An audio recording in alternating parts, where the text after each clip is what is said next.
Лесю, ти можеш говорити українською, тут є в нас і українські журналісти, і іноземні журналісти, де синхронний переклад. Як тобі комфортніше, ти можеш говорити українською, а потім на питання відповідати англійською. Окей, так і зробимо. Доброго здоров'я всім. По-перше, дуже дякую за те, що сьогодні, в такий день ви працюєте. Для багатьох, для майже всієї країни сьогодні вихідний, а ви, волонтери інформаційної війни, працюєте. Ну і дівчата зі святом.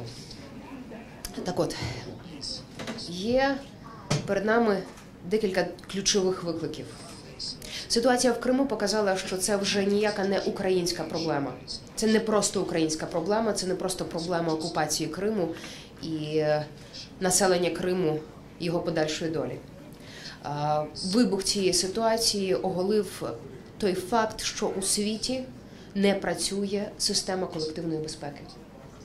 Якщо раніше ми могли покладатися на певні письмові гарантії, підписані в свій час Британією, Америкою, Росією, то зараз ядерна держава може почати загрожувати і погрожувати своїм сусідам, окуповувати їхню територію, і світ мусить знайти відповідь на це питання.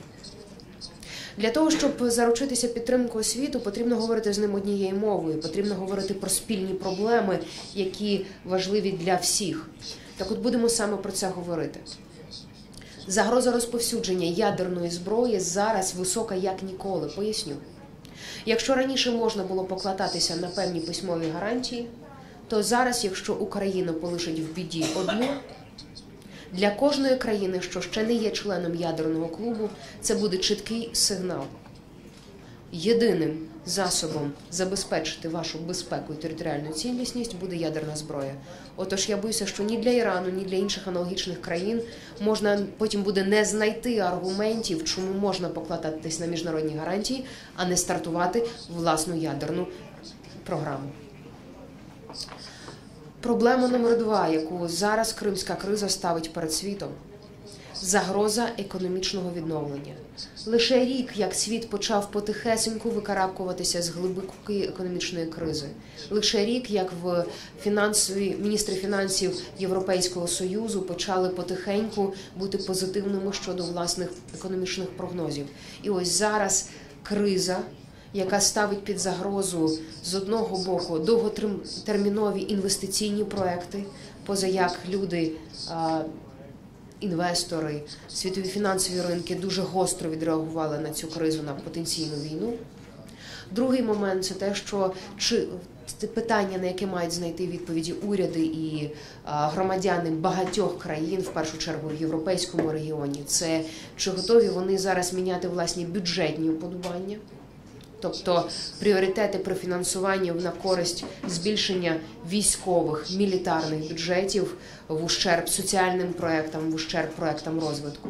Все це ті питання, які поставила ситуація в Криму, і це причина, по якій, як на мене, світ зараз має знайти формулу, можливо, у вигляді певної міжнародної конференції, де б зібралися найвидатніші уми, високопоставлені лідери світу для того, щоб придумати, винайти і запустити нову систему колективної безпеки.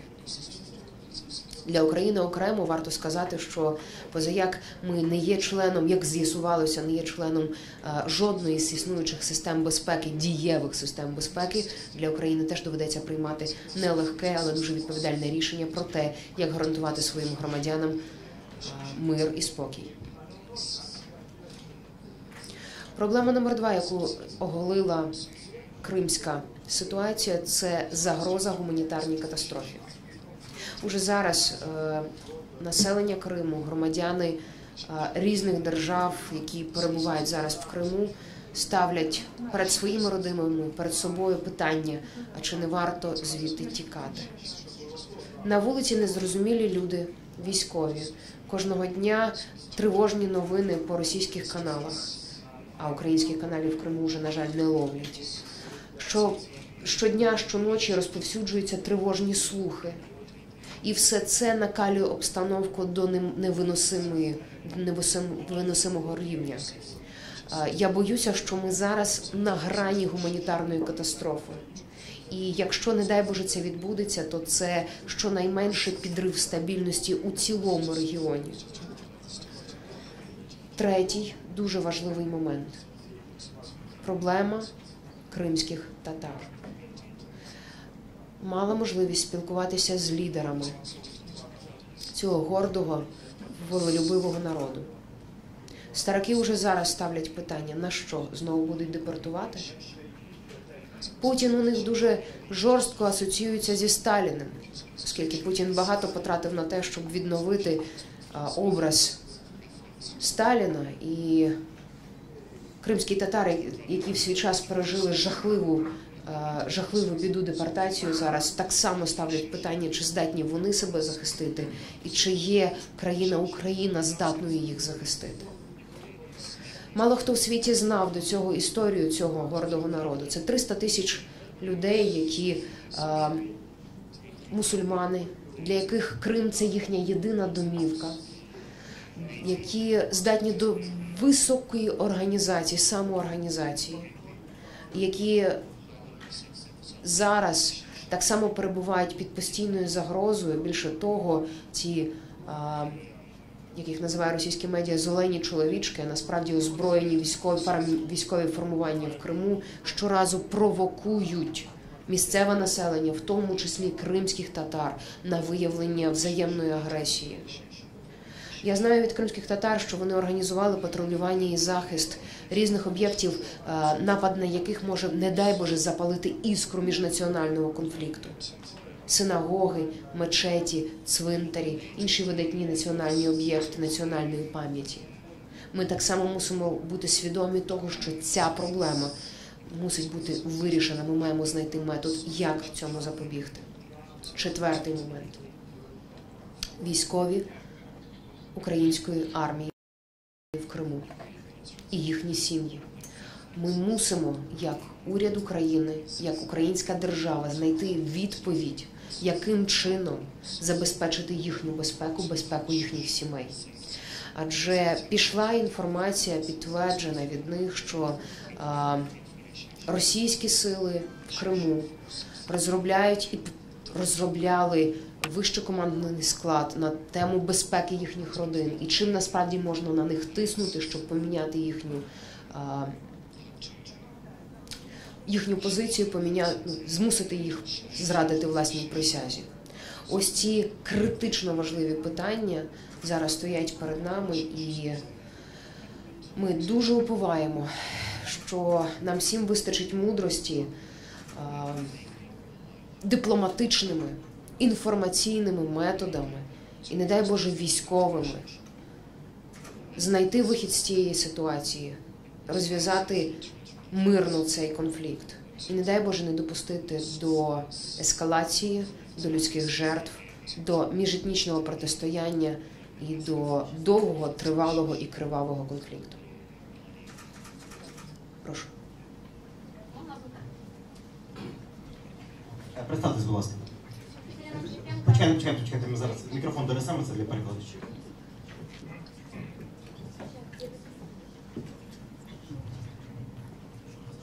Екатерина Филипенко, ТРК Украина, программа «События». Надеемся, что все-таки в Крыму удастся урегулировать конфликт. Немножко два вопроса, не связанные с Крымом. Вопрос первый. Все мы прекрасно помним ту историю, вашу пресс-конференцию в Верховной Раде, когда партия регионов, скажем так, заставила вашего мужа покинуть эту страну. Вернулся ли он и собирается ли он возвращаться? И вопрос второй касательно выборов в мэры. Будете ли вы общаться, например, с господином Луценко, и, возможно, вы найдете какую-то общую компромиссную фигуру от оппозиции, либо каждый из вас пойдет в мэры сам по себе, и если вы все-таки примете такое решение и окончательно будете идти от себя, ваша программа каких-то ответственных пунктов, что в первую очередь вы будете делать для киевлян? Спасибо. Спасибо. Первый вопрос, который касается моего мужа. Он вернулся в Украину, вернулся еще в разгар боев. Мне не удалось уговорить его, что здесь небезопасно. Он взял билет и приехал. Сегодня ему пришла повестка в армию, поэтому он сейчас не здесь, а в военкомате. Второй вопрос по поводу мэрских выборов. Я уверена, что Киев заслуживает на то, чтобы в нем воцарилась легитимная и адекватная, нужная киевлянам власть. До момента регистрации кандидатов еще осталось время. Поэтому какой будет конфигурация на выборах, мне сейчас сложно предсказать. Я знаю, что многие коллеги еще размышляют, выдвигать ли свою кандидатуру. И, конечно же, что многие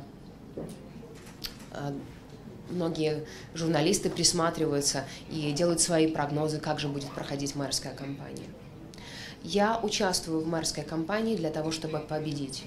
Я уверена, что Киеву нужен адекватный градоначальник, который сумеет организовать команду, способную решить многие вопросы, в том числе той техногенной катастрофы, на грани которой находится Киев. Моим первым и самым ответственным заданием будет изменить отношение киевских чиновников к собственной работе и к их клиентам. Поскольку раньше отношение было барское, с высоты, с хамством, через очередя и взятки.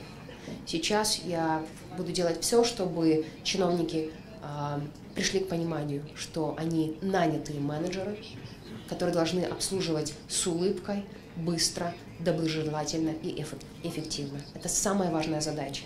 Если поменять отношения, мы поменяем результаты. Сейчас я собираю свою команду, я открыта для волонтеров в своей предвыборной борьбе, и я уверена, что эти выборы и то, как мы будем проводить эту кампанию, это будет впервые в Украине, такого мир еще в Киеве не видел.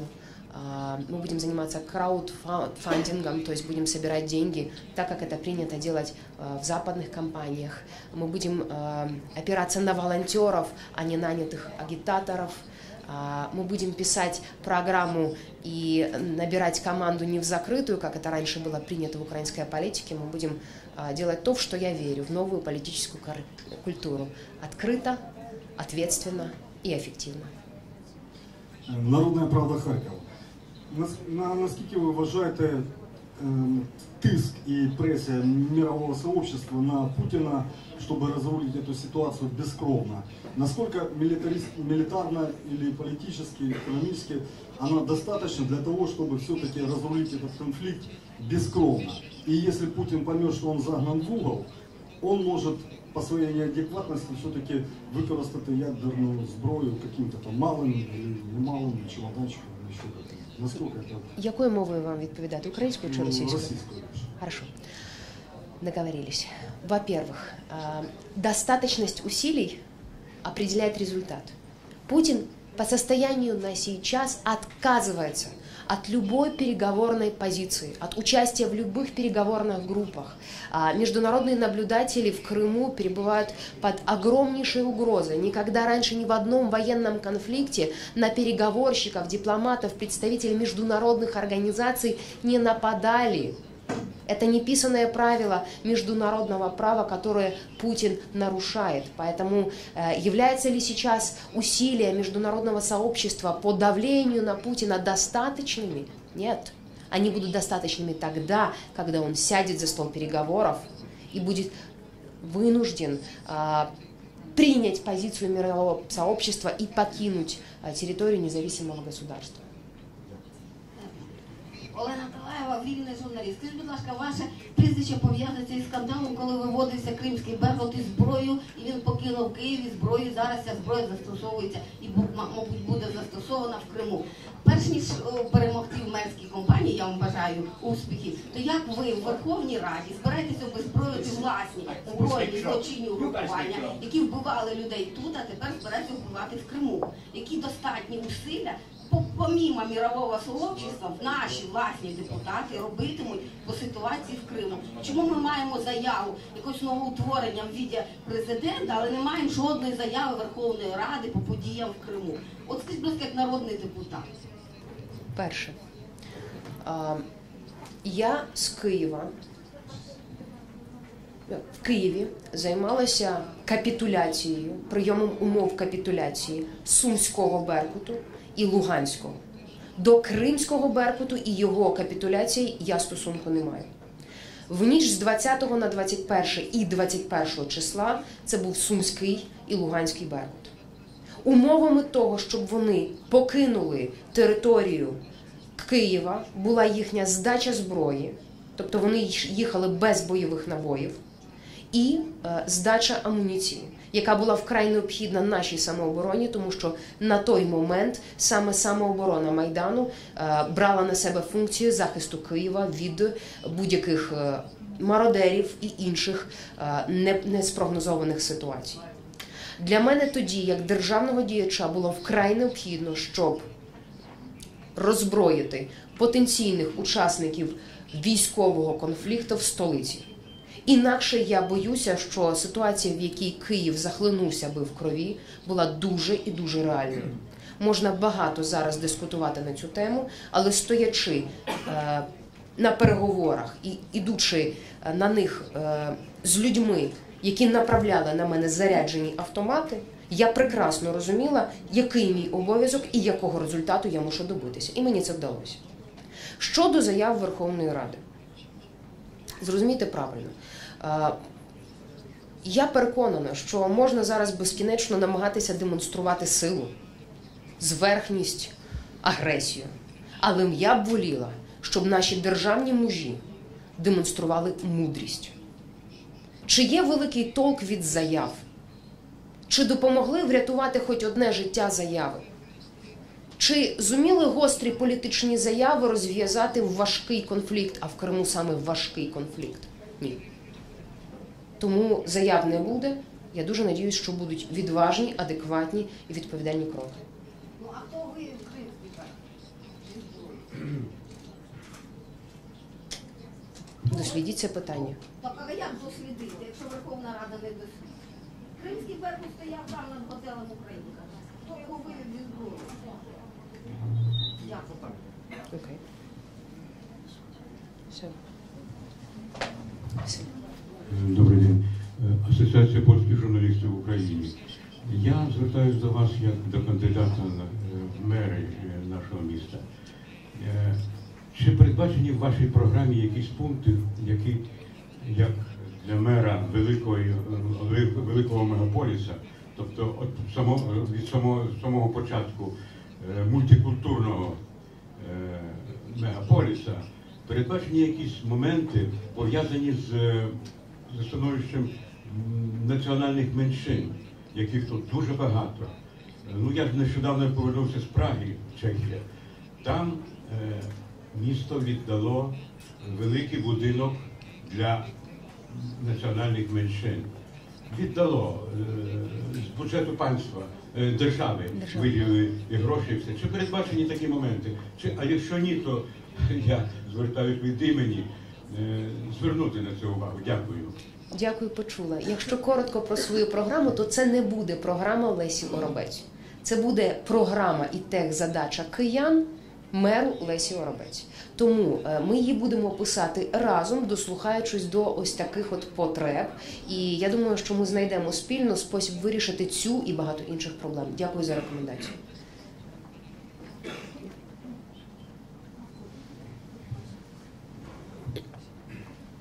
Please introduce yourself. My name's Doroshenko. I'm Holova in New Zealand. I want to ask you a question about the diaspora. A lot of people in Australia and New Zealand want to come over to Ukraine to help Ukraine. It's not just myself, it's others as well. Do you see that the Ukrainian diaspora has a lot to offer Ukraine in terms of their professional training and education? Definitely, and thank you so much for coming. Your assistance and your attention is priceless. Over the 3 months of revolution, we've seen a lot of efforts from our diaspora, from Ukrainians all over the world, US, Canada, France, Italy, Spain, Australia, all over the world, whenever Ukrainians leave, including Russia actually. The efforts to consolidate and focus the attention of your governments on what's going on in Ukraine, to get better understanding and clear picture of what are the threats and real needs of the Ukrainian people. We are not here to demand, we are not on the position of demand, but as members of one big political nation, we are very happy to have you on such a position.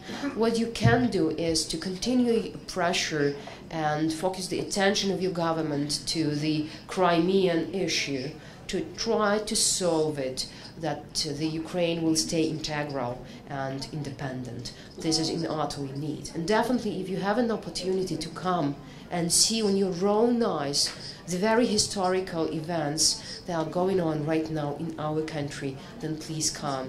We need your hands and brains and attitude. Thank you. Toronto, Goniec Polski. I'm very sorry to tell you one very sad thing. I have a lot of friends in the Ukrainian community in Toronto. Okay. And they came in after 1990, happy there was finally Ukraine. They came with money, with goodwill, and they all were robbed by local sons of a bitch. And a lot of Ukrainians, few years ago, told me, I will invest in any country except Ukraine. But the issues which I'm really interested in is the following. The Polish community and the Catholic have built a Catholic church, St. Michael's. This church has not been returned to the Poles or the Catholic Church to me. Well, the question is very simple. If you are the mayor of this charming city, will you return this church to the Catholic Church or not? Yes or no? Thank you. I'm really very sorry for our Canadian colleagues. In 1990, I was 8, and really I was robbed as well. As to the premises of the church, I'm aware that there are conflict situations over a lot of religious premises in Kiev. And I can assure you that being a mayor, I will find the best solution to that issue. I can now not propose you the ready answer, because I'm not in the situation. I'm a lawyer in my profession. I haven't seen the documents. I do not have the insight over the situation, but I can assure you that I will find time and efforts to get deep inside and get a good solution. Hope that Poles and Ukrainians and Canadians will be fine with that. Thank you. Thank you. Андрій Засильник, телеканал TVI. Як то кажуть, сподіваємося на краще, готуємося до гіршого. Якщо все-таки негативні сценарії, Росія повністю бере під контроль Крим, проголошує своєю територією, логічно, що можуть початися конфліктні ситуації з, власне, українським етнічним населенням, з кримськотатарським, як ви говорили, може бути гуманітарна катастрофа. Чи розробляє уже зараз Верховна Рада резервні плани дій, яким чином захистити там своїх громадян, прихильників української незалежності? Чи є, можливо, програми переселення можливих біженців із Криму? І друге моє питання. Зараз багато говорять про потенційні проблеми в постачанні Криму водою, газом, електроенергією. Знову ж таки, чи розробляються плани певного тиску, наприклад, підвищення там тарифів до ринкових на газ, електроенергію і так далі? Щодо першого, мала сьогодні розмову з Андрієм Поробієм саме про це. І Рада національної безпеки, і Генштаб, і Міністерство оборони зараз займаються саме тим, щоб розробляти план Б, С на будь-які випадки, які можуть перед нами повстати. Ситуація, я не буду вам жалітись, наскільки вона складна, бо вернути контроль центральній владі над ситуацією в регіонах зараз вкрай важко. Скажімо, правоохоронні органи, в першу чергу міліція, в найбільш зруйнованому стані. Втім, це не заважає нам ставити і відповідально ставитись до таких викликів і розробляти питання. Я дуже надіюся, що на наступному тижні на сесії парламенту буде можливість проголосувати уже вироблені рішення. Скажімо, я переконана, що будуть потрібні певні зміни в бюджеті для посилення фінансування армії. Це перше. Друге питання. Щодо можливого воду, газу, електропостачання, також постачання продуктів і забезпечення транспортного сполучення з Кримом. Давайте будемо відверті. Зараз усі ці 4 питання під величезною загрозою. Ми не будемо стверджувати, що ми контролюємо ситуацію у Криму. Це не так. Станом на зараз Укртелеком, ви знаєте ситуацію, українські телеканали і багато інших стратегічних об'єктів інфраструктури перебувають під не нашим контролем або під ускладненою ситуацією для контролю з нашого боку. Не буду вас повчати, ви самі прекрасно розумієте, що в першу чергу продуктова катастрофа і постачання води, а так само початок сільськогосподарських робіт, які ось мають початися, не засіємо, Північний Крим залишиться без їди. Окрім того, в Криму є ряд підприємств, ряд промислових об'єктів так званого безперервного циклу. І відповідь на те, як функціонуватимуть вони, чи буде робота у їхніх працівників, і чи буде готовий продукт, який можна буде транспортувати з них, це ті питання, на які ми поки що не маємо відповіді, але на які ми мусимо знайти відповідь. Эльвира Булат, пресса Европа.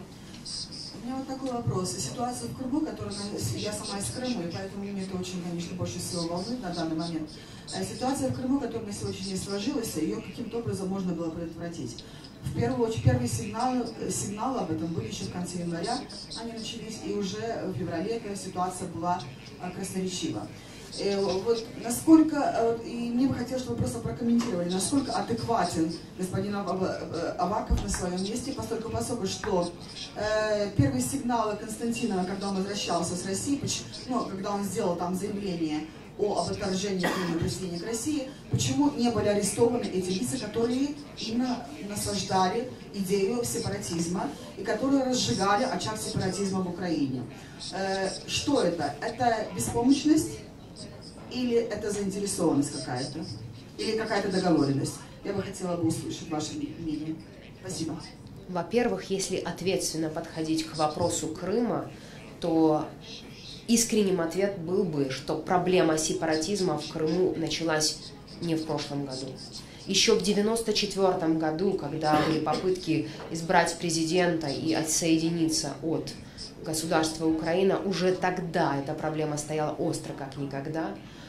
Влияние России в Крыму, раздача паспортов, отставные военные и действующие военные, постоянное увеличение контингента, присутствие, информационная политика в Крыму, все это привело, как мина замедленного действия за 20 лет привело к этой катастрофе. На самом деле искренним ответом будет то, что Украина очень завинила перед Крымом, не решая вопросы, не давая ответ мирному населению о том, какие у него перспективы и что на самом деле государство Украина может сделать для комфортного сосуществования Крыма в рамках государства Украина. Я уверена, что многие вопросы, как то языка, евроинтеграции, не знаю, вопроса НАТО и другие вопросы очень часто использовались политиками только для нужд предвыборных кампаний, на самом деле сея зерно недоверия, взаимной отторженности между крымчанами и украинцами центральной властью. И вот это произошло. Действительно, тревожные знаки были видны еще достаточно давно, поэтому решать вопрос сейчас, думая, что проблема возникла месяц-два назад, как минимум глупо, как максимум безответственно. Отвечая на вторую компоненту вопроса по поводу господина Авакова, я готова отвечать и обсуждать его действия. Я не готова сейчас обсуждать его какие-то личные качества, намерения и так дальше, поскольку это все лежит за областью рационального поведения. Была ли у него возможность арестовать лидеров сепаратистского движения? Я думаю, что если бы у него была такая возможность, он бы это сделал. Если бы у него была возможность арестовать Януковича, который, по нашим данным, некоторое время скрывался в Крыму, он бы это сделал. Иначе любое другое действие с его стороны воспринималось бы как гражданами Украины, так и членами его команды внутри в правительстве и в парламенте, как безответственное и предательское. Сейчас так воспринимаете. Yes, hello. Sébastien Gobert from Radio France Internationale. Just to come back to your program for Kiev. So The village of Maidan is going to stand for at least until the presidential elections, but as the future mayor, as potential future mayor of Kiev, how long do you think it can stand? And second question, what would be your vision for Maidan Nezalezhnosti Square and the Avenue Krishchatyk? Thank you. It is so nice to have peaceful questions, even during war. You know, to have like 5 minutes to think of how it will be when the war will be over. The huge challenge for any politician ever entered Maidan was to understand that Maidan cannot be governed. Maidan cannot be told what to do and whom to love. So definitely there should be a decision of Maidan, what will be the destiny of Maidan. And the other huge challenge was for anyone participating or observing to understand and take that Maidan is not a territorial location. It's a new type of thinking, new type of responsibility, self-organizing, responsible attitude. And I do hope that Maidan will stay as a factor in Ukrainian politics forever, because citizens will no longer treat politicians as gods. They are hired managers, hired for special tasks with special responsibility, will deliberately small salary and huge things to do. Answering particularly what will happen to barricades, to those special places where you cannot stand without tears, and this special street that already was named in terms, how do you call it in English? What is the best translation for Nebesna Sotnya? Heaven's Battalion. Heaven's Battalion. We already have a name, and probably we will find a form how to state both remembering and giving our heroes, yes, and functioning as a city center, so that will be comfortable for communication and transport and existence. So probably this was one of the issues that I'm planning to negotiate with volunteers, with those who will come to start my campaign, and we will consider different options and we will pick up the best one. Thank you. Follow up on that. Sorry, there was a question over there. Alain Guillemot from the daily newspaper La Croix, a French daily paper. You were very much involved in the people who disappeared during these 3 months and the killing as well. And I would like to know, are you still involved in this, in following this, the inquiry? Do you have some news about how going on the inquiry about people who disappeared? And did you find some evidence that there was some extrajudicial group of people in charge of kidnapping or killing of some of the participants of the demonstration?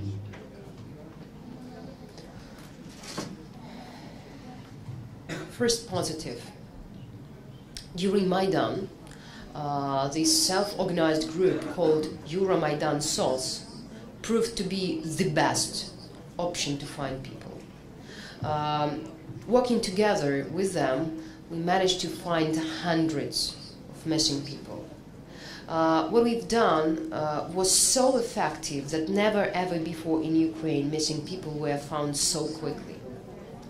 So there are practically hundreds of people that first of all found out that they were missing, because some of them just left their phones or forgot to call their relatives, and you know, the all nervousness of the situation. So the biggest majority of them were just found just thanks to communicating the information. But the other pile we managed to find in clinics, in prisons, and even in autopsies.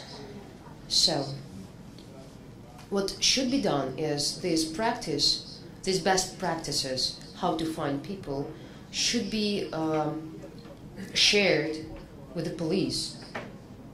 Because our police before that proved to be ineffective in finding people. What is the situation right now? we have to change priorities, as we have already the first warnings from Crimea about missing people, and we have to find our way to start finding people there.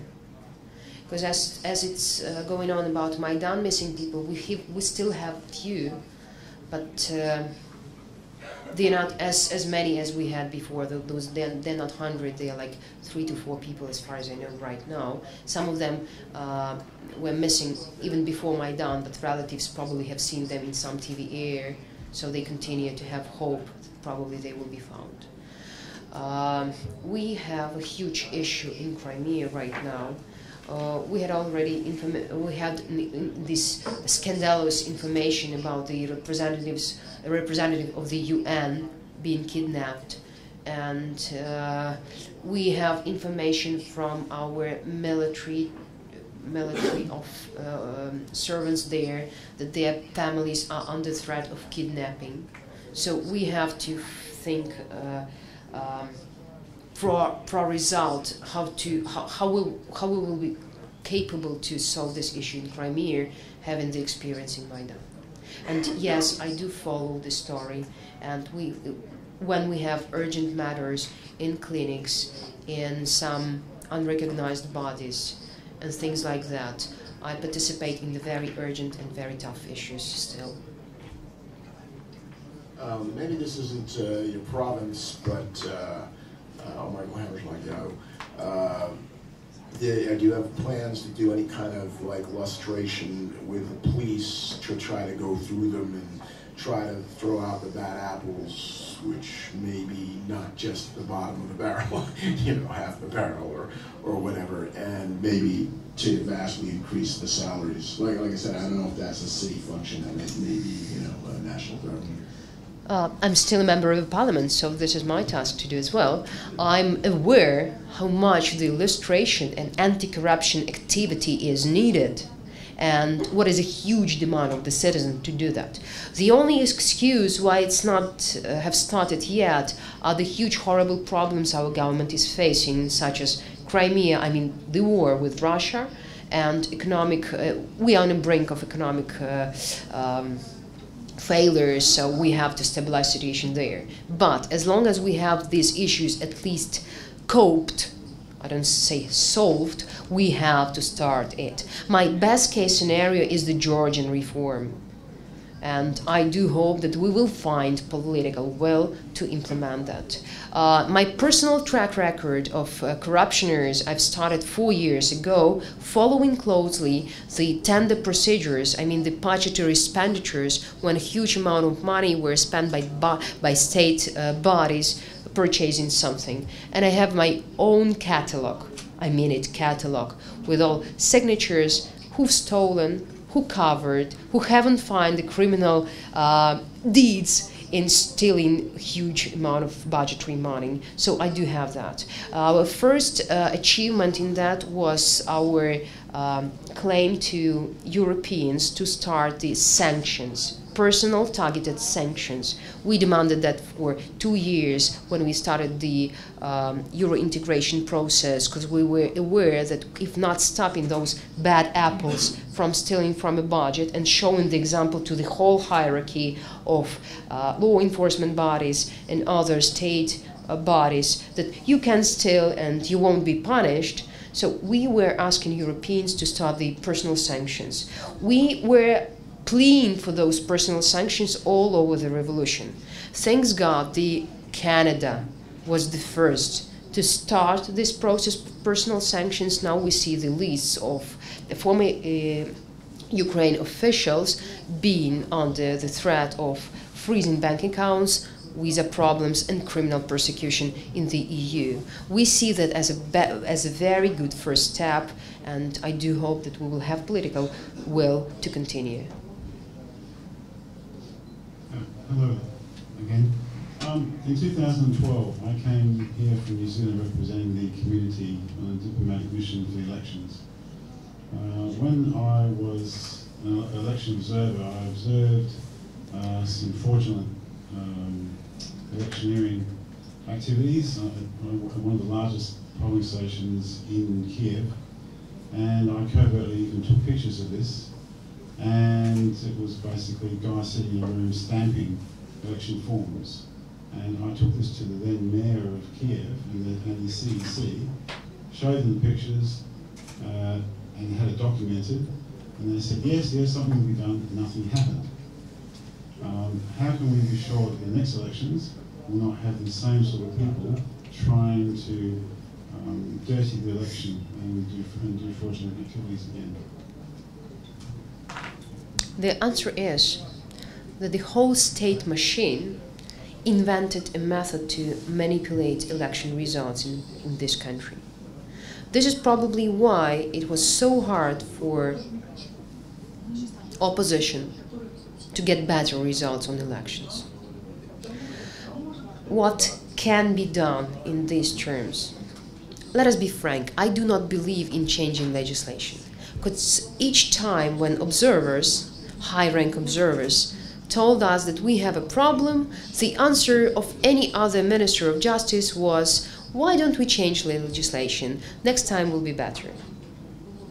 But just with changing legislation and not implementing the responsibility for violating and electoral fraud, the system had never been actually changed. I also observed the elections, and I can share your point 100%. What can be done this time? The only thing is the high social activity in observing elections. I mean, during Maidan, we understood our social responsibility for what is going on with the destiny of this country. Only the real people participation in elections as members of electoral teams or observers or some activists following the events and tracking the very results of the elections so that they will be accurate and fair. This is the only answer we can give to have free and fair elections following. I would like to have a suggestion. Go to Canada, there's plenty of Ukrainians who work in the Canadian police. Bring them here, because they know what a good police is. And if you bring the police system from Canada here, you will do a lot. And please, stop worrying about crime. There's other politicians today. Start worrying only about Kiev. There's plenty of it. And tell your husband he has good taste. Yes, sir. Я думаю, що якщо питань більше немає, я пропоную закінчити. Подякувати Олесі за її час. Дуже гарно. Дякую, Олесі. Дякую. Дівчата, з святом.